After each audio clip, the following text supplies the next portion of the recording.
All right, big news there from the president. And joining us now to break it down is DW correspondent Maya Schwader. She's in Washington. Maya, are there any surprises here?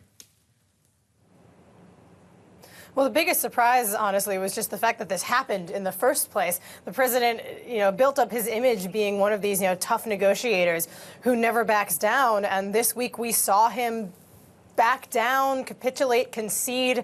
One of his biggest points, really his signature policy, was building this wall. And he was shown that he was willing to take such a drastic measure as shut down the government for the longest period in U.S. history so far in order to get his way. And now he's come off of that horse, shall we say, and agreed to reopen the government, really in the face of declining poll numbers, a relentlessly negative news cycle against him, and so many factors that have built up to this moment, including his own staff telling him that he was losing ground in this fight. So honestly, it's just kind of extraordinary to see him even out there conceding the point and saying that he's willing to move forward, even just a little bit that he said. I mean, this was the 35th day of that shutdown. It seemed like it would go on forever. Why now? Why did this come to an end now?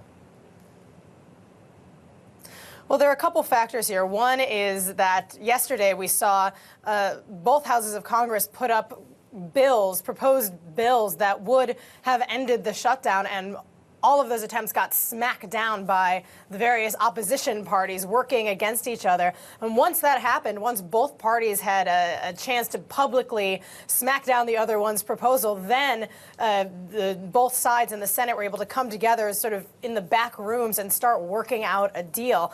And we think that that's probably what happened here. So now that both sides were able to say, okay, here's what we think we can do moving forward, then they presented it to the president. But the other factor in here is the other big breaking news of the day, which is that the longtime associate, close associate of the president, Roger Stone, was arrested early this morning, local time.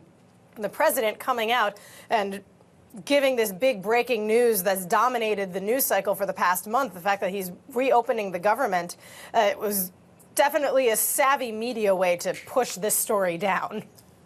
All right, well, but this is, of course, a temporary measure, 3 weeks of funding for the government. So what happens after February 15th?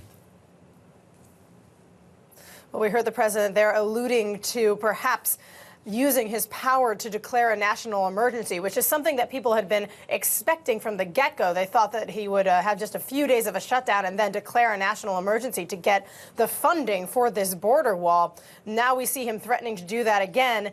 It's likely that would happen. It feels like the president would rather just do that than face another government shutdown on the heels of this one that just ended.